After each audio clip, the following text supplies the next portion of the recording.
It was tough, but at the same time, I also took it as an opportunity to kind of give light to other people who have also been let go.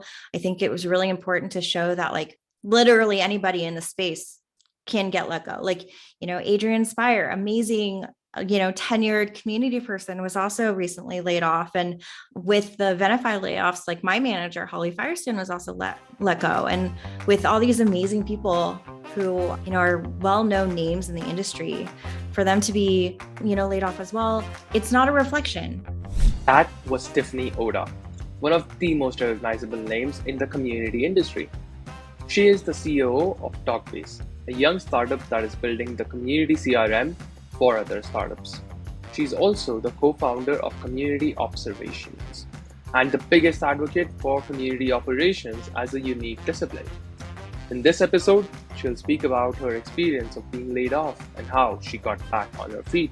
I had to remind myself it's not personal. It's not about my performance or a lack of my performance. It didn't have to do with me at all. I'll ask her some dumb questions about community operations to understand how it differs from community engagement work. So if I'm choosing the platform of the community, so how to design, what are the different spaces? Is that a community operations responsibility or a manager responsibility? She will also share her unique insights into how to break into community operations as a beginner. Try and just get a job in community to begin with, even being in customer support or being in customer success or being a project coordinator. Those are all things that could help you get into community operations eventually. Finally, we'll discuss how she has built her personal brand to what it is today. People just kept saying like, oh, Tiff is ops, Tiff is ops. And then I realized I was like, oh, okay, like the comm ops gal. If you're like me, listening to pros like Tiffany can directly help you build your community career. But you probably don't have 1 hour each week to listen to all these episodes. That's why you should sign up for our newsletter. We recently started to share key insights from these conversations in a more digestible, readable format. So go to beginnermaps.com to sign up for our weekly newsletter. That's beginnermaps.com. Now, let's start the show.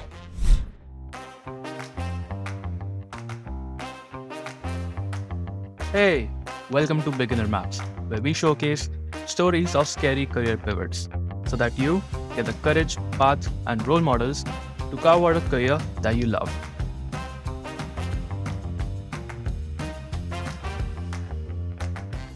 I want to get started by talking to you about your current role as the CEO. Can you tell me, what does it mean to be the CEO of this such a young startup?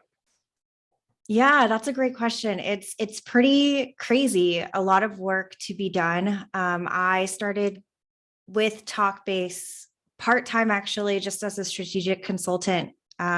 A year and 3 months or so ago, I actually just checked LinkedIn recently, and it was a year and 3 months, working to just start to figure out where we wanted the product to head, and giving some feedback on features and, helping out Clara, who's the CEO. I think the fact that it's a community tool that's built for community operations by someone who has experience in community was a very unique situation. And I really, really wanted to be a part of that. So over time, I started off just as 1 hour a week or 1 hour a month, doing kind of like the product feedback.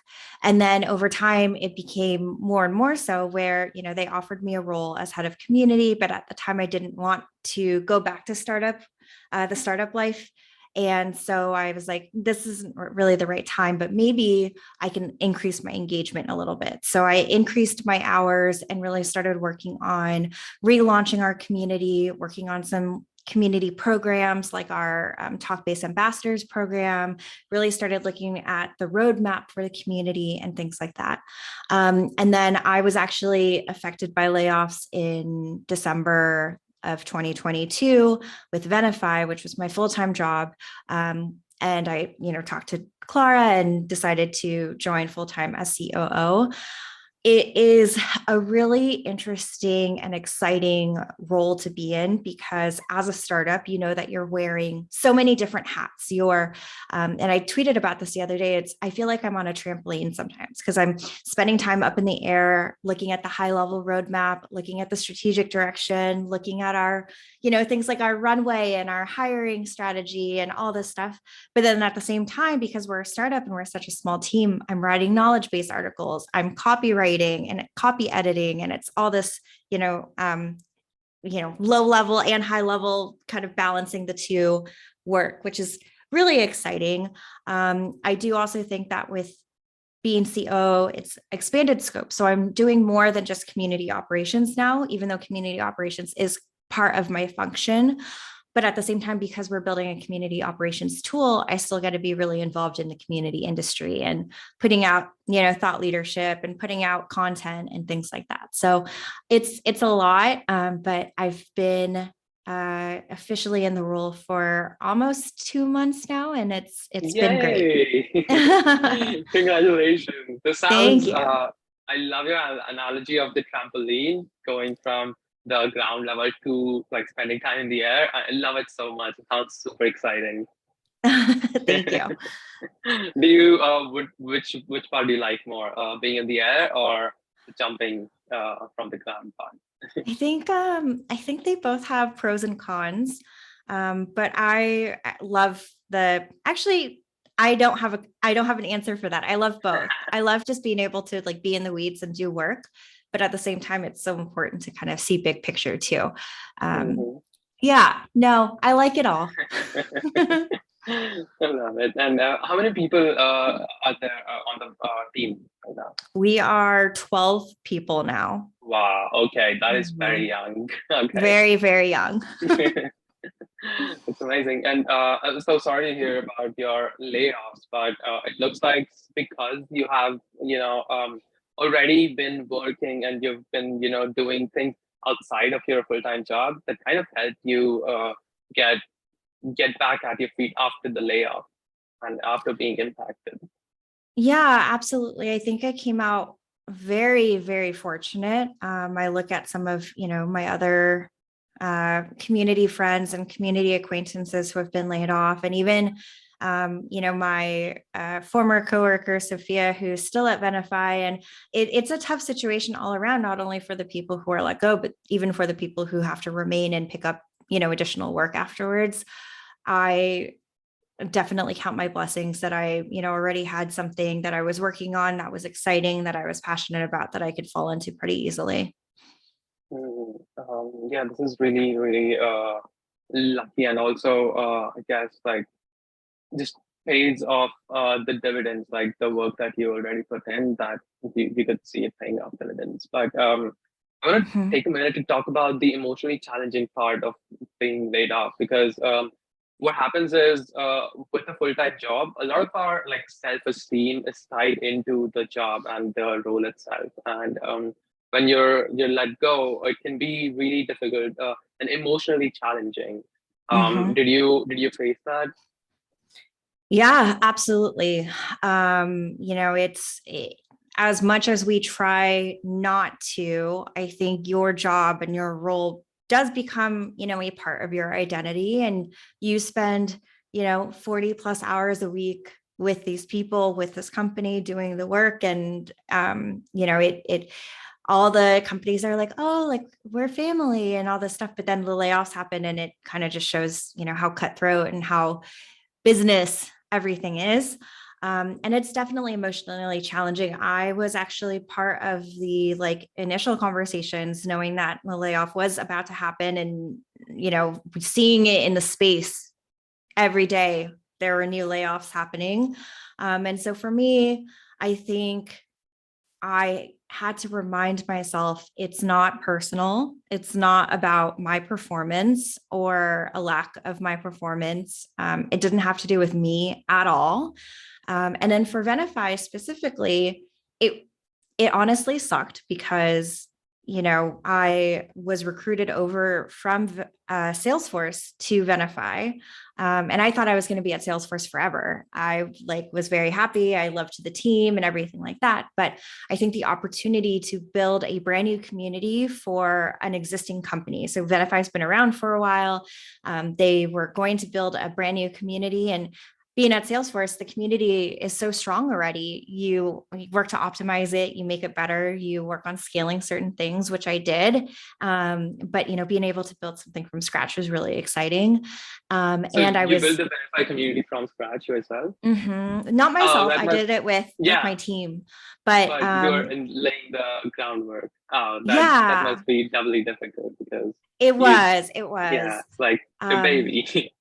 yeah, exactly. And we wanted to nourish it and see it grow. We never really got to that point.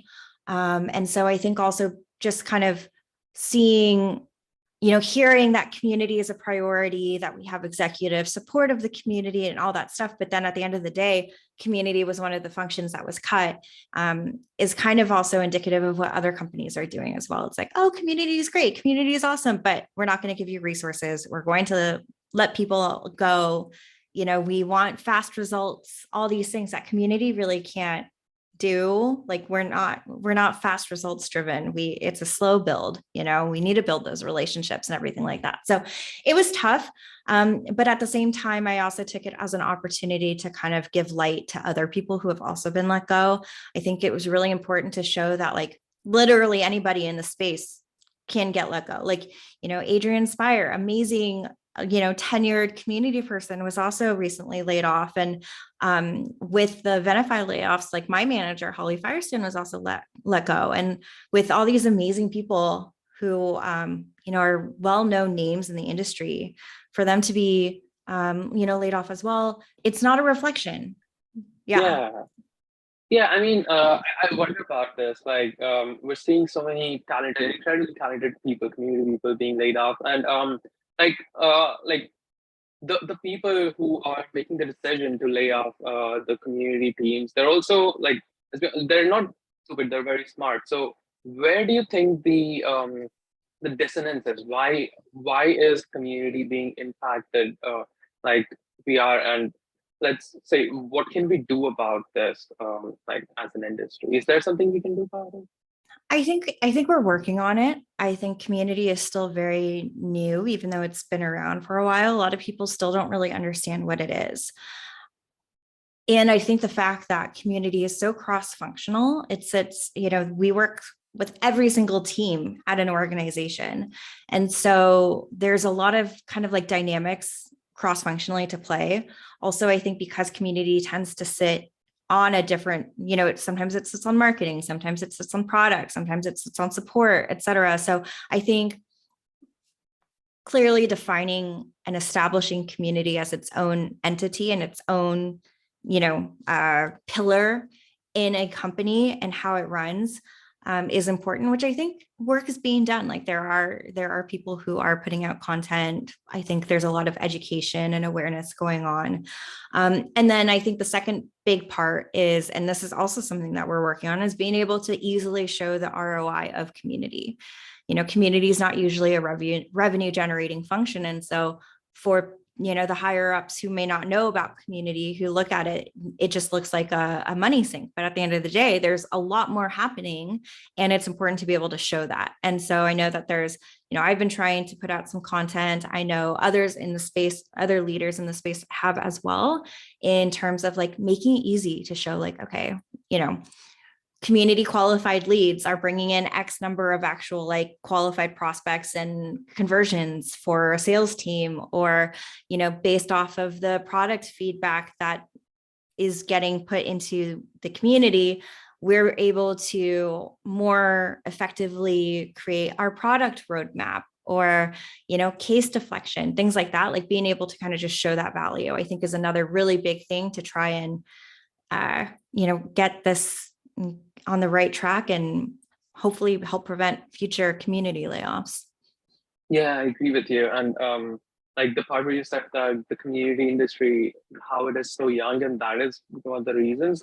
It just tells me that the existing functions, product or marketing or engineering. Like they're so well established that like there are so many case studies about some startups who just leaned in very heavily on just one of these functions, and then they broke out as a super success. But we don't have such a success right now with community, where like one startup or one company just leaned in, gave it all in the community, and then they were successful. And I think that's just like a matter of time. And once we have that, once people see that there's a black swan, and this is how it looks, it will play out differently. Yes, yes, and no. I feel like they need to lean in the right way, though. Like, for example, at Salesforce, everyone talks about the community. We have community members who are highlighted in all of the keynotes, the big keynotes, during all the conferences and everything like that. But behind the scenes, it's still hard to get resources for community. Like we were still fighting for headcount.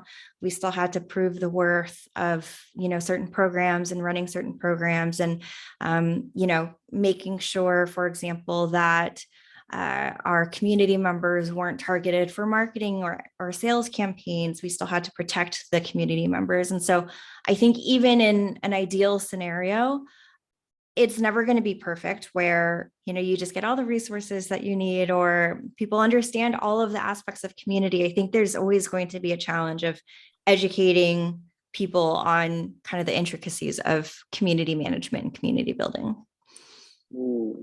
Yeah, this is very interesting. Okay, I want to talk about like a little bit about what the individual listening to this podcast they can do to future-proof their career against layoffs. Because like even if I have not been laid off, like it's definitely on my mind that I may be impacted by it, and so it's kind of making me anxious. And if I'm a listener who is in that position, what should I be doing? Is there something that I can proactively do right now? I would say if you are anxious about getting laid off, number one, know that it's not your fault if you are. And I think you'll just have to kind of mentally know your industry, know the trends, like have frank conversations with your manager, even though your manager might not know if layoffs are coming either, but just, like share the concerns. And then also from your perspective, start thinking about your performance and the impact. So that way, at least if you do get let go, and I don't know, usually there's no negotiating, but if you do get let go, you could say, okay, I'm walking away with my head held high, and this is the impact that I had at this company. And this is what I can take to future companies. Also, obviously, there's no harm in having an updated resume or having an updated LinkedIn profile at all times. You can kind of just like prepare yourself so that in the event you do get laid off, you can jump back in, and start applying quickly, especially if, you're stressed about money or you're stressed about whatever. At least you have kind of like that backup as an option. Yeah, and maybe also see if there's an opportunity for me to help out another company as an advisor, like you did. Mm-hmm. Yeah, exactly. You could do that. I also think that, the community industry is such a small space. Name recognition is kind of important. Like you see people who are putting out content and, being really active in the Slack workspaces, being really active on Twitter and networking and just, being a familiar name. And I think that's really important as well. So if you are, community manager and you're kind of a lurker in the community spaces, maybe start actually getting involved in posting and making sure that people know your name. Right. I love this. This advice for somebody who is thinking about layoffs and it's on the mind. Thank you for sharing it, Tiffany. Of course. Yeah, and okay, now before we move to like the next section, I want to play a little game. So you should actually design a little game for us. So over to you, Piyush. Thanks, Adesh. Okay, Tiffany. So for this game, I'm going to say some times of the week, and you tell me what you may be typically doing by then. Okay. It changes so much from week to week, but I will try. Okay. So what you may be doing 10 a.m. on a Saturday. 10 a.m. on a Saturday, I'm actually usually at an Orange Theory class. So that's my gym. Oh, okay, okay. And what about 8 a.m. on a Monday? 8 a.m. on a Monday, I am probably sitting at my desk drinking coffee and in my Trello board planning out my week. Do you do this like as a company exercise or is it your personal planning? That's a good question. It's my personal one. I actually usually try and do it on Fridays or Sundays, but Mondays I usually just like do a concrete, especially for the day of. I like to kind of plan out my day. And that's like the day of is every day, like you start your day by planning it out. Yeah, I'm happy to dig into this as well, because I think it's a really good kind of productivity tip for people. Yeah, let's dig into it. Like, tell me about it. Why do Oh, you are think we this is a pressing great? pause on the game? We can No, finish the game first. okay, let's actually press pause on the game and dive into this right now. Okay. A little Okay. bit. We'll resume the game. Yeah, so I absolutely love productivity, and I have tried pretty much all of the apps and tools out there. But really, what I found the most beneficial is just I have a Trello board and I have it laid out where I have one future board where I put all of the things that I want to do not this week in the future, and I add dates to them. And then I have columns for each day of the week and like a completed column. And so usually every week at the end of the week on Fridays, or I kind of like to do Sundays because it's just like Sunday nights because it's quiet and it's a good time to kind of get mentally prepared for the week, is I will map out each of the days and I'll move all of the cards from the future list to the specific days that I want to do.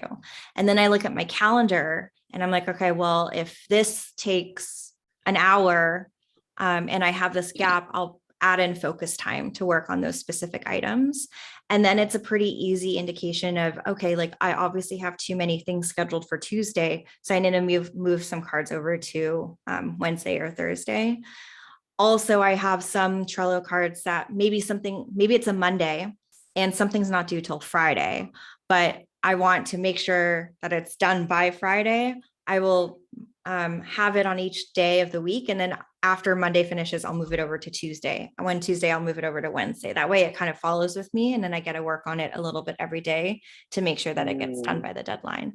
Wow. I've tried like using certain apps that try and automate it for you. And I wound up just getting really stressed out because the calendar, like it just became a little bit too much. And so I like to kind of have control over it, which is why I like to do it myself. But This yeah, it's is a really very good organized. method. Yeah, Yeah.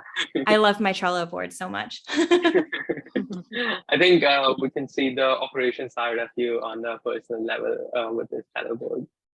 Yeah, it is a little counter operational as well because I don't like automating too much of it. Like I like the manual things, but I was the kind of person who had like in school you have your planner, the paper planner, and I had different color coordinations and different symbols and highlighters meant different things too. So I think that's just I love that kind of organization. Love it. This was a great segue. Back to you, Dinesh. Okay, thank you. Okay, what do you typically do on 7 p.m. on a Friday? 7 p.m. on a Friday, I am usually hanging out with friends somewhere, and we're most likely drinking and eating somewhere. That sounds like a fun Friday night. Yeah. My best friends all live within like a block away from me. And so we kind Oh, that of, is so like the TV. incredibly lucky. Yeah. It's really nice. So we kind of live the Friends TV show lifestyle. Like everyone's always over. Oh. Everybody has a key to my place. And so they'll stop by anytime, which is really nice. I want your life, Tiffany. Okay, and lastly, what do you do? What you may be doing 10 p.m. on a Wednesday? 10 p.m. on a Wednesday, that's a good question. What am I doing 10 p.m. on a Wednesday? I'm probably laying in bed watching TV or being mindless on my telephone. No works on like after dinner. No I work stuff. actually, I will sometimes do work stuff after dinner, but I do try and have a 10 p.m. cutoff, just so I'm not like, I need some downtime. I can't just shut off my computer and go to sleep. I like to, you know, like spend some scrolling time on my phone or reading a book or something like that before I go to bed. So 10 p.m. no matter what, if I'm not done with work, I don't care. I'm going to shut it down for sure. But I do tend to work at night sometimes too. I like that. Okay, back to you, Nitesh. That was Thank a you. fun game. Thank you. Thank Yay! you. This is the first time We're we're gonna have actually doing this game, so yeah, it was fun. We're going to include it more often. Yeah, no, yeah, that's a fun one. All right. Now I want to talk about community operations and give the listener a feel for what a typically a community operations role may be about. So, actually, just can you start by telling me when did you first realize that community operations can be its own discipline?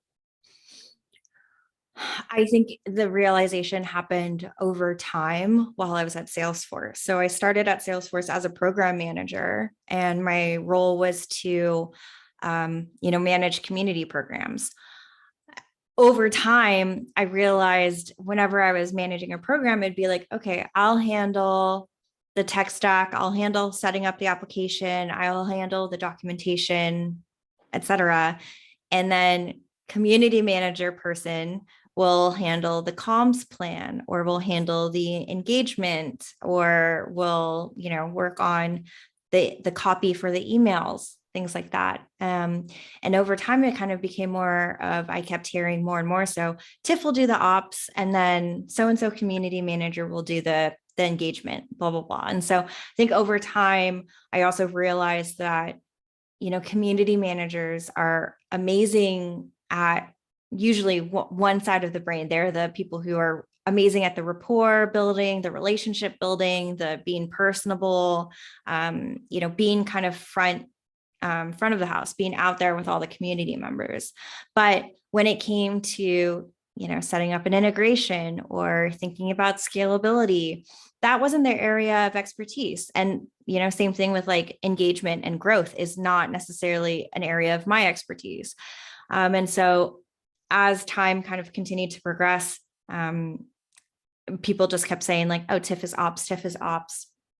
And then I realized I was like, oh, okay, like it's community operations and it's unique. It's not operations like everybody else does, but it's unique because we do have a community manager hat on as well. We are still, we are still front of the house. We are still engaging with our community members, getting their feedback, making sure that they have all the tools and resources they need to be involved in the community. But at the same time, we're not the ones who are out there engaging all day, every day.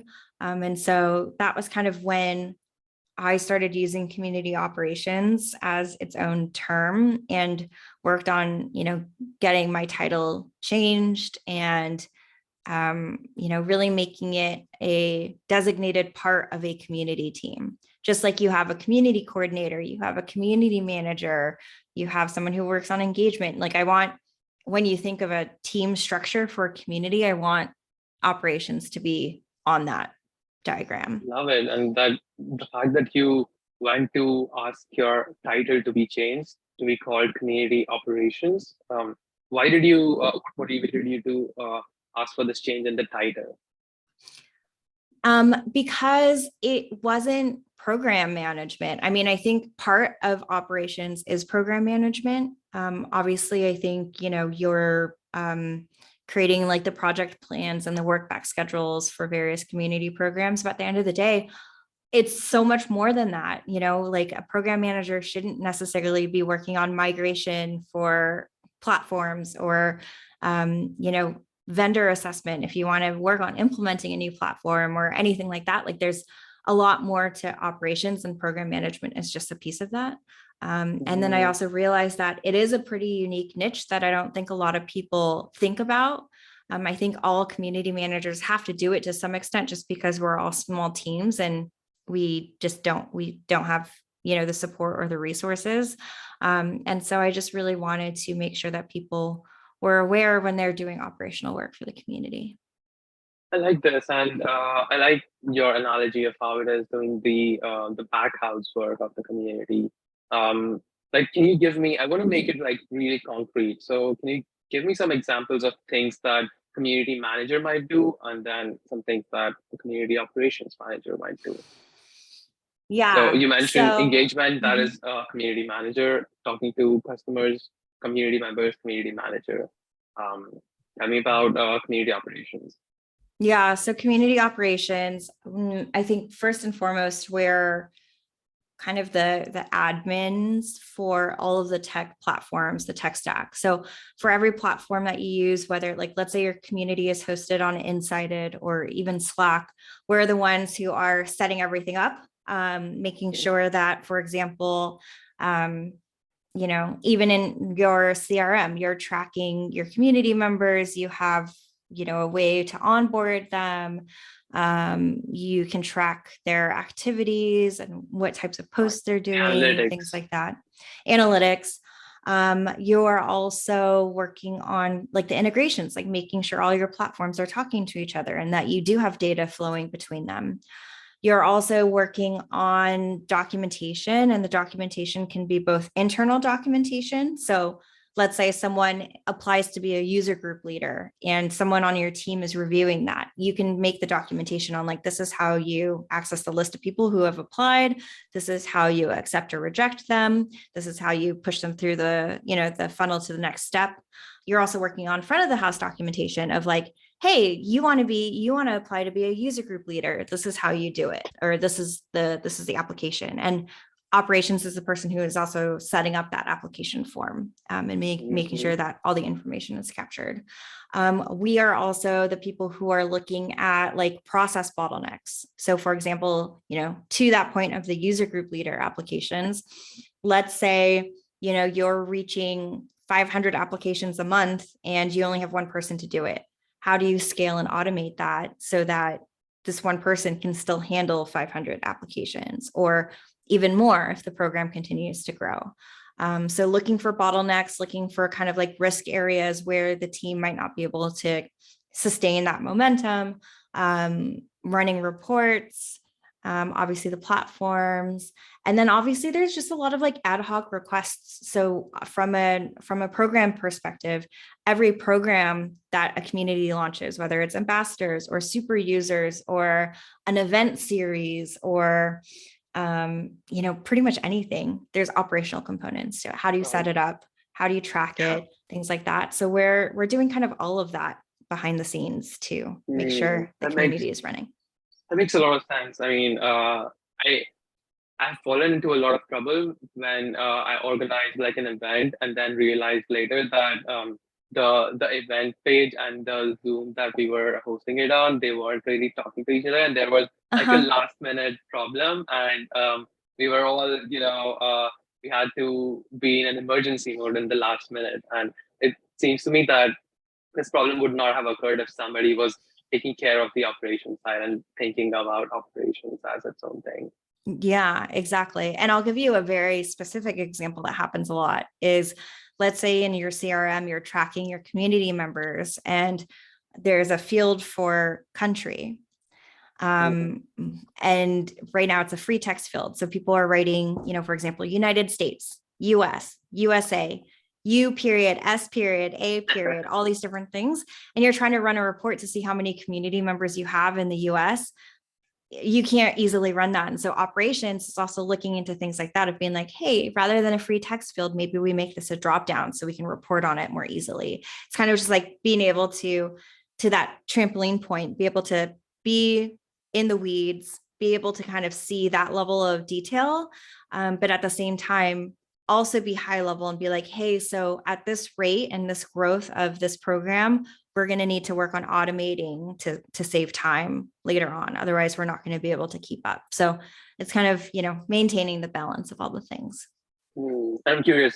What about user research? So doing research about community for feedback, who would that fall into responsibility of? So from a surveying the community member perspective, like let's say you run an annual community survey or feedback survey, it from my experience, it has been the operations person who leads the initiative. So in other words, putting together a doc where the team can input questions, creating the actual survey itself, putting together the results, like that stuff all does fall into operations. But the line between operations and community management is very thin and it's sometimes blurred. So it is important. Like we don't function in a silo. So as a community operations person, I would give them the platform and the shared document to put their stuff in, but I need the rest of the team's input too. So I want to find out, like if someone is interested in engagement, they can put in engagement related questions. If someone is interested in, let's say liaises with the product team, I want to get their input in too. And then from my perspective, it's giving that platform, making sure the questions make sense and what order the questions are in and what types of questions, like, is it a free text field? Is it a multi-select? Is it a drop down? Is it a scale? Things like that. Putting it together, making sure I run it by the team in order to make sure it looks good from their perspective. And then obviously the logistics of like who to send it to, where to send it, how to send it, all the things, like are there reminder emails? How long should that survey be open for? And then, putting together all of the results, like that kind of falls under my area. Yeah, that makes a lot of sense. And one more thing, what about the architecture of the community? So if I'm choosing the platform of the community, so how to design, what are the different spaces? Is that a community operations responsibility or a manager responsibility? Yeah, that would fall under operations in terms of kind of the tech stack, how they talk to each other. And a lot of my job is also working cross-functionally with all the different teams. So like if your community has its own CRM, but it's different than the CRM that the company uses, they still need to talk to each other. They can't just be two separate CRMs. So I work with, the stakeholder who manages the company-wide CRM and making sure that those data is flowing. Or same thing with support. Let's say you use a Zendesk or a Service Cloud for support cases. I will work with the support team person who manages that to also make sure that we can capture community support cases, or we have visibility to what people are asking about so we can put up an article in the community about it or something like that. So it's not only your community tools and tech stack, but you have to talk with like the company as a whole and figure out how does your tech stack fit into all the other tools that the company uses as well. Wow, okay. This clears things up. Now I have a very complete picture of the difference between a community manager's responsibilities and an operations person's responsibilities. Thank you so much. Yeah. And to just clarify, I'm not saying one is better or harder than the other. I am awful at thinking of engagement initiatives and making sure that I'm posting in the community every day. I definitely get like paralysis when I'm like, what should I post in the community? Like, how do I get interest? That's not just like, how's everyone's day going? Or like, hey, let's share wins with each other. Like that kind of stuff, I'm awful at. And it's just what people, you want to know your strengths and you want to know what you're good at and what you like doing. And so I think that's why I tended to lean over to the operations side. But it doesn't mean that, I couldn't do what a lot of community managers out there do. Well, okay. It seems like I might be a better fit for a community operations role than I am for the current community manager role that I'm in, because I myself feel like this. I don't know. I feel like I'm an introvert, and I feel very uncomfortable whenever I'm thinking of these messages to post, or I often do not post them. So, is this like the type of person who may be better suited for operations? I think it depends. I mean, it sounds like if you are a single person community team, you're going to have to do operations just to run your community as well. But I mean, yeah, maybe if you feel like you're not, the best at thinking of things to post in the community or coming up with engagement initiatives and excitement and, all that, like maybe you're better suited for ops. Right, I love it. And how should a person think about moving from a community manager role to a community operations role if they're right now working at a company where they'd be solo community professional? So how can I plan my transition?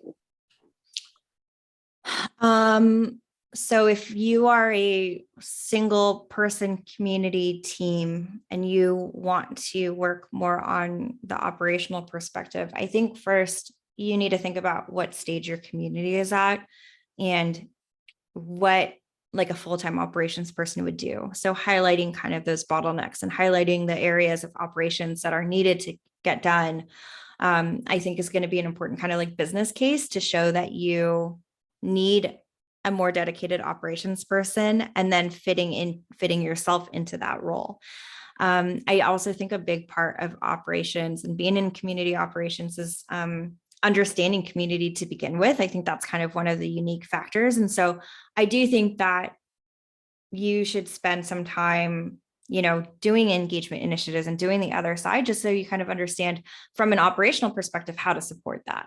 So if there's, for example, like a trigger that you can set up to welcome new members, or after the member has been, in the community for a month, it sends a trigger of some kind. Like, I think that there's a balance between building a personal relationship and like a manual message versus kind of, automated ones that you can send a little bit more to scale. And then I would say just talk with your manager and let them know that this is kind of the direction of the community, the direction the community is headed and how to best support the community as it grows. If you are just looking to, like for your next new role at your, like a new company to be operations, then I would start thinking about all of the operational things you're currently doing, documenting them. And I think there's a huge value in showing quantitative stats of before and after. So like, when I first started, I was doing this many times. Afterwards, now I'm doing it this many times, but I've also implemented automations which save 5 hours a day or something like that, and being able to kind of just think about all of the things from an operational perspective you're doing and adding that to your resume. Right. And when I'm searching for jobs, then what stages of company would be more likely to hire a specialized community operations person? Yeah, that's still a work in progress. And I think it varies from company to company, especially depending on like, does the community lead really understand community and see the value in a community operations role? I would say from what I've seen in this space, it's probably going to be like as a older startup or greater or older that would have, the budget and hopefully have kind of that baseline community to actually, be able to support having a designated operations person. I think, I don't think any startups would necessarily have a designated person or even a community or a company, kind of like Venafi. I think Venafi was a special use case, but for example, Venafi was an established company already and working to start off a community.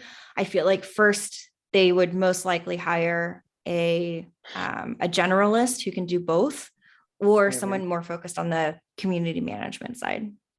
Right. So I'll be better off looking at companies or startups that already have a community team, but may not have someone specialized for the operations. So then I can maybe pitch myself as the operations specialist that the team needs. Mm-hmm. Yeah, exactly. Yeah. I also do think that because community is still a little ambiguous in terms of like where it sits in a company, if you're interested in operations, you can also look into like marketing operations or customer success operations or sales operations. And there is a lot of overlap, I think, between what those functions do with what community operations do. And if that team works with the community, you will by nature also be doing operational work for the community. So that could be a good segue as well. Right. And this is what you started off at Salesforce, right? It wasn't a community operations role. What was the exact role? It was a program manager. Okay. Right. So maybe program manager roles. I can look into program manager roles as well, right? Yeah. And I think there's a lot like there's a couple like operations associate roles. My direct report at Salesforce was a community coordinator, and she wound up actually focusing on a lot of the operational components.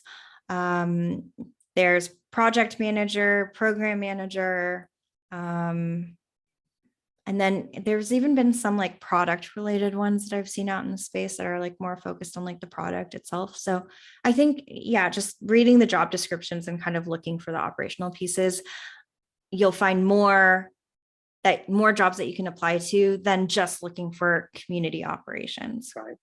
Right. Yeah. Yeah.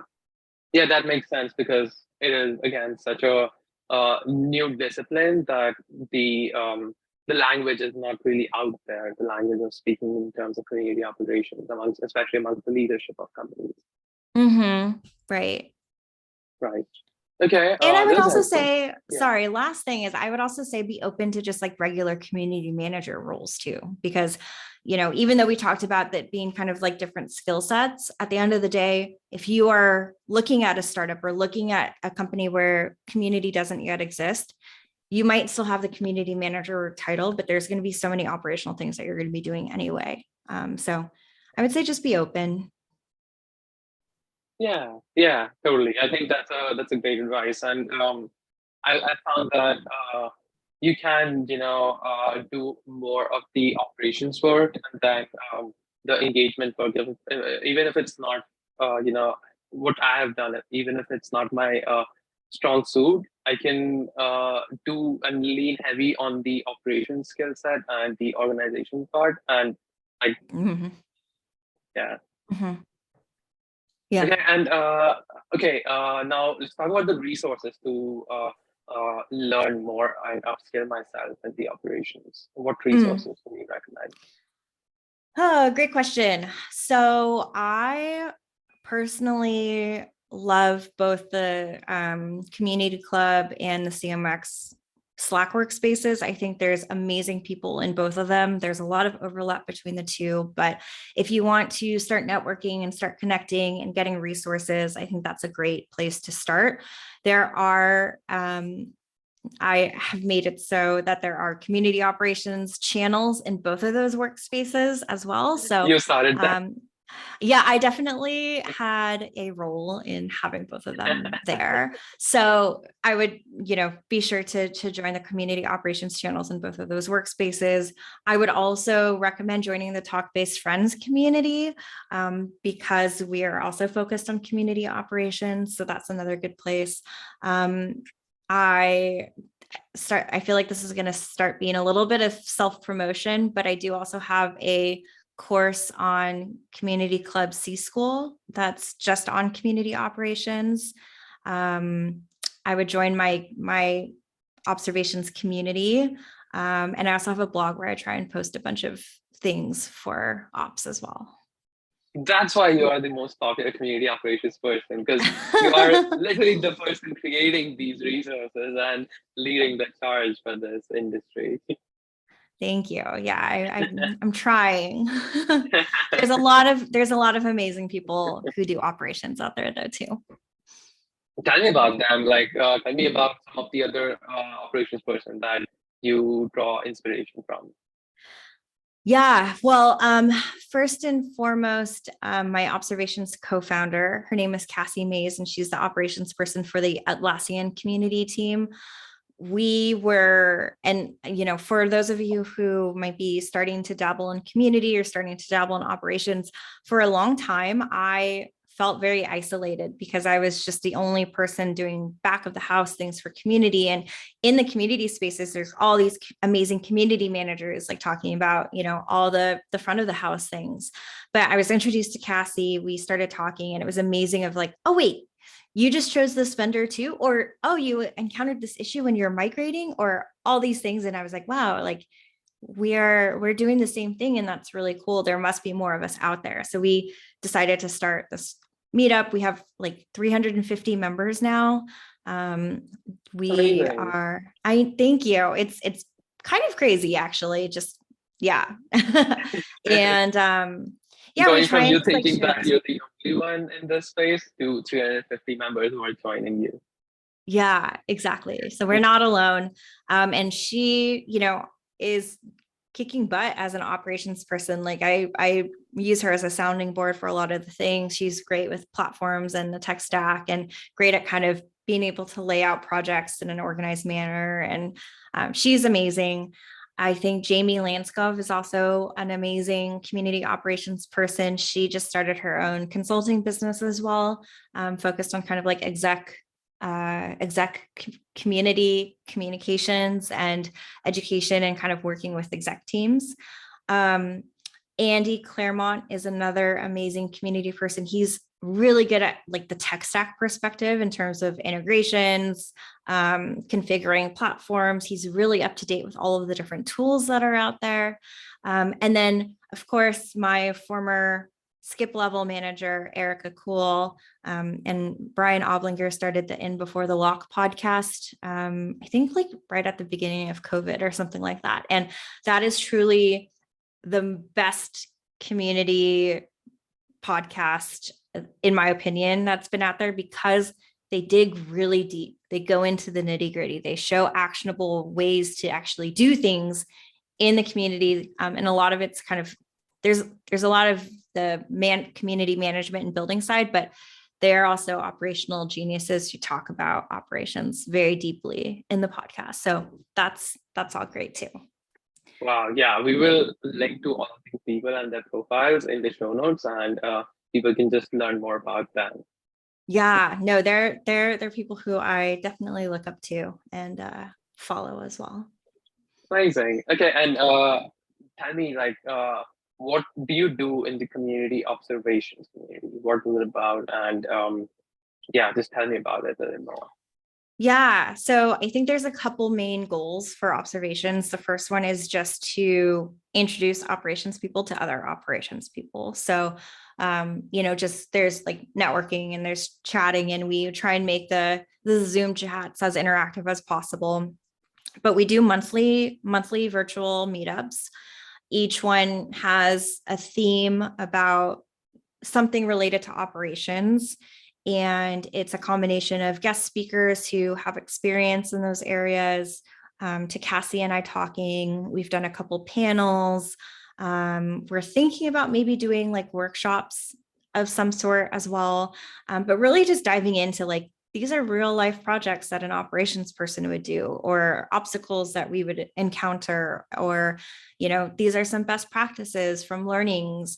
I think with Atlassian and Salesforce, the experience is very unique because those communities are so large and the companies are so large. And so bringing that unique perspective, as well as others who work at smaller companies that are a little bit more relatable to maybe like the average community size, it's a really good, well-rounded, group of people.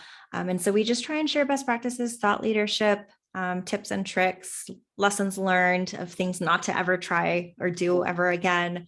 And yeah, so our next one is actually on the 28th of February. And it's about Next week. Next week. Yeah. In exactly a week. Yeah, the podcast will be out probably that same day. So we may not be able to get the word out about that one. That's okay. So I'll just say we'll share the recording if you're listening now. But yeah, exactly this time next week, I'll be in that meeting, and it's on managing and maintaining vendor relationships. So working with CSMs for all of your vendors that you're working with and how to make that successful. Love this initiative. I am definitely linking to this as well in the show notes so people can learn more and check out the recording for next week's workshop. Awesome. Thank you. Okay. And now, Tiffany, I'm going to take us into another game that Piyush has also planned. So, Piyush, over to you once again. I'm a fan of your games, Piyush. Bring it on. Thanks, Tiffany. Thanks, Hitesh. Okay, for this game, I'll be a 20-year-old, fresh out of college. And I'm going to present some scenarios, and you tell me what I should do in those situations. Okay. So just to reiterate, you're fresh out of college and you need help. Yes, okay. Exactly. Okay. Case one, I don't know what I want to do with my life, but I don't want to do what people around me are doing. What should I do? I would say you want to say yes to all the opportunities that are thrown at you or that you're provided with, and be proactive on reaching out and networking. So if you don't know what you want to do, talk to people in all the different fields and find out, what does that entail? Like, if I feel like when I was in college, I knew about the main work items. Like, I could be an engineer, I could be a doctor, I could be a lawyer, I could go in marketing, but there's so many other things out there besides just like, the main things that you hear about all the time. So get out there and talk with people and see what they do and see what the role entails and see if it's something that you would like. I would also say that there's nothing like direct experience to learn real fast if you like something or not. I started off my career for a hot second in marketing and public relations, and I had an internship and I hated it. And I was like, this is not for me.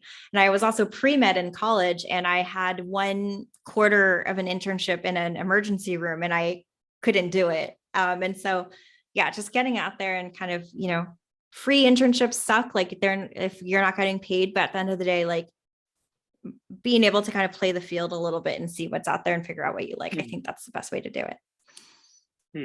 That helps. Again, now I just landed my first job, but I'm very ambitious. So I want to accelerate my career beyond what normal people do.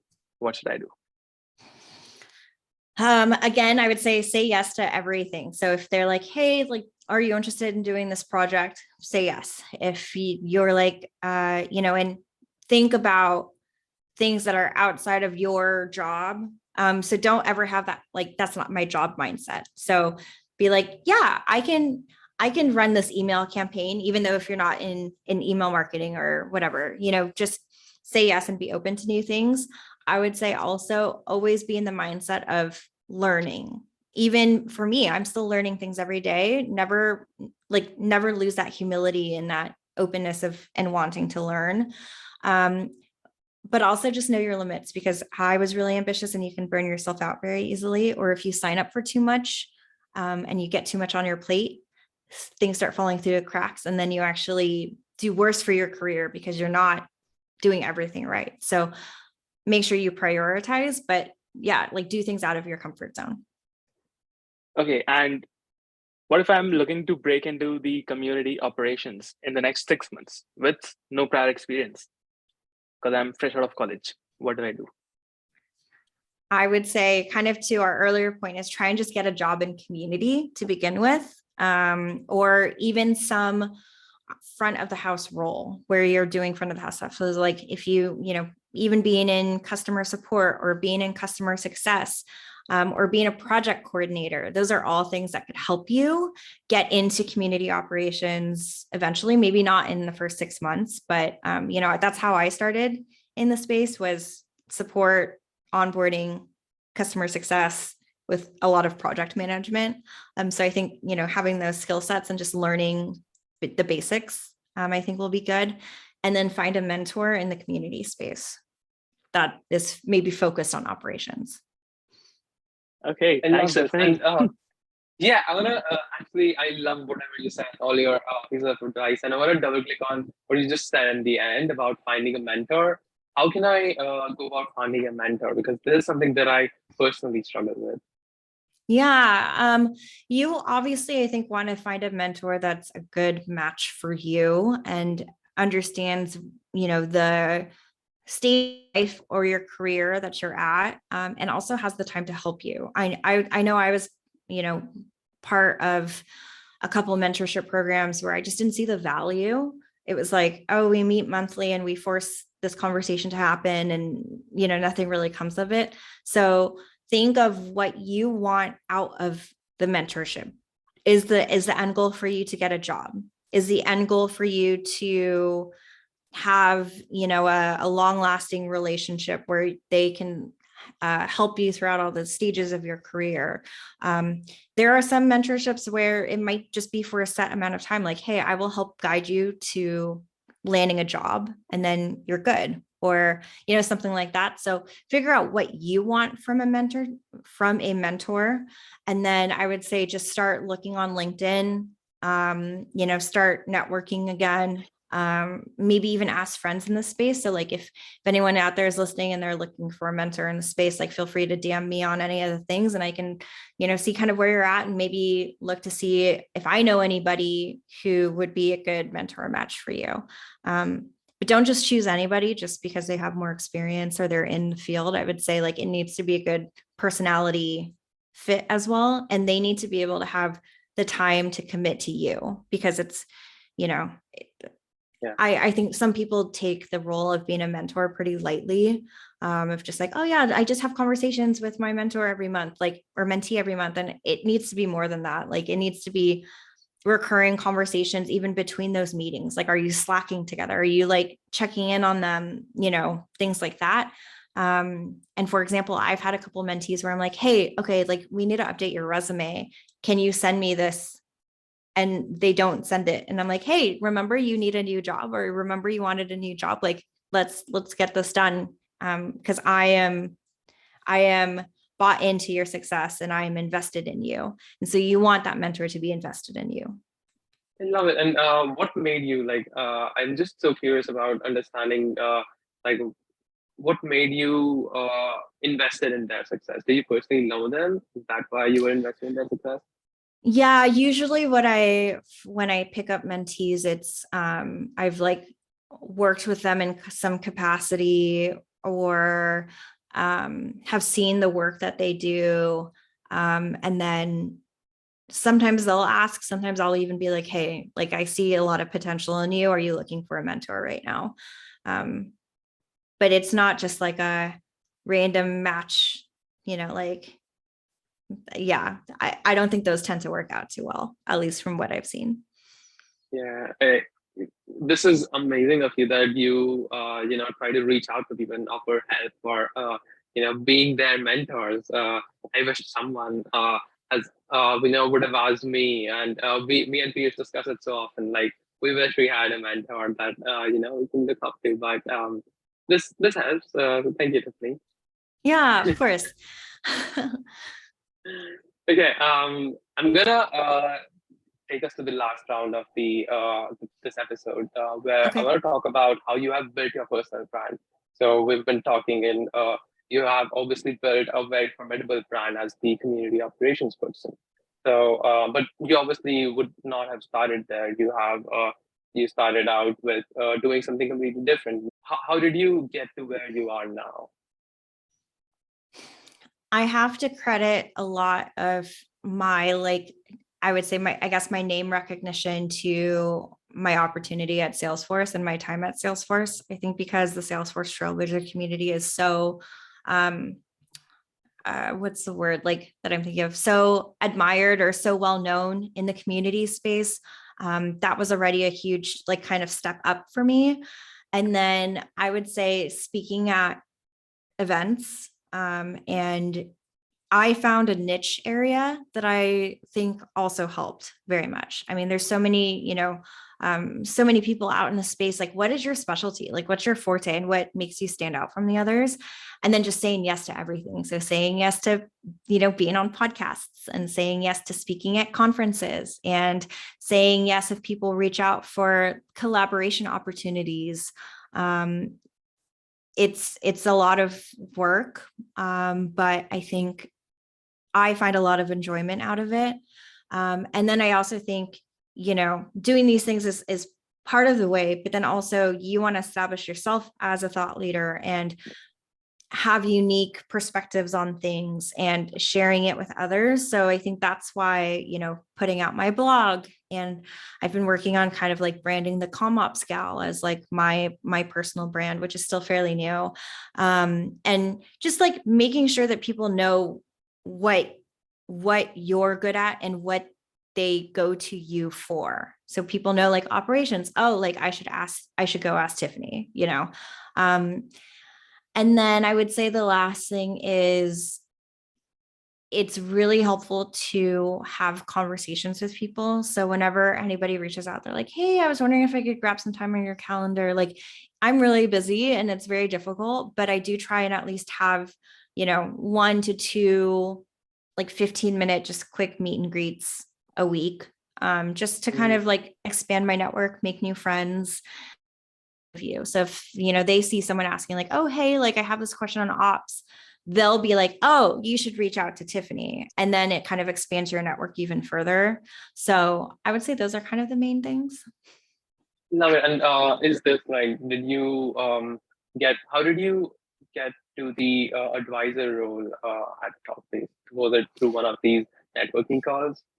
Funnily enough, we had put out a call for speakers for a community observations meetup that we had, and Clara reached out wanting to speak at my meetup. And then, so she spoke at the meetup, and we started chatting, and then she told me that she was thinking about quitting her full-time job as a community manager and starting her own startup. And if I'd like to hear about it more later when it's been more developed. And I was like, yeah, absolutely. And then that's kind of how the conversation started. But This is incredible. I love it so much when people's side projects give them new career opportunities. Happens more than you think. So if that's another thing that I would do. And then, if you're straight out of school, you don't have a full-time job yet, like reach out, and you see companies that you're interested in. There's no harm in just reaching out and being like, hey, I'm brand new. I know that you may not have a full-time job, but I'd love to do a project or help with XYZ. And I'm really just looking for experience. You never know. They might be like, yeah, that's great. Yeah, this is really cool. I love it.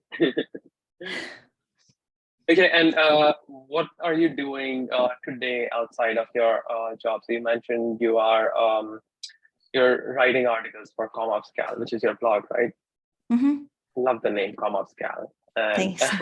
you're taking one to do like meetups and virtual coffee chat requests. Anything else that you're trying to do? We actually are also expanding community observations, and we are making a podcast. So we're creating our own. Yeah, we haven't yet recorded our first episode, but we've talked about it a lot, and we have all the notes written. We have our first 10 episodes lined up. So we just kind of need to sit down and actually start recording. So that's I think the big one.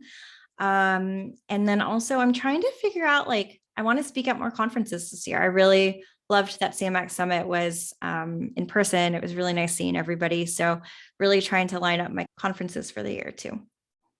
That is great. I am so super looking forward to hearing you on your podcast, Tiffany. Oh, thank you. Hopefully it's good. It will be. I'm sure it will be. All right, Tiffany, that's all the questions that I had. It has been super fantastic chatting with you and learning all about community operations with you.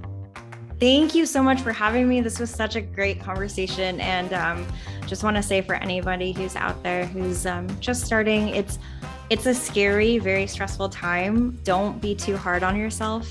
And you'll get there eventually. We were all in that position once, and it's hard. You're competing with so many other people, and you have no work experience, but all the jobs are like, you must have 3 years of experience and all that, but you'll get there. Just be open to learning, network, and have an open mind, and you'll get there.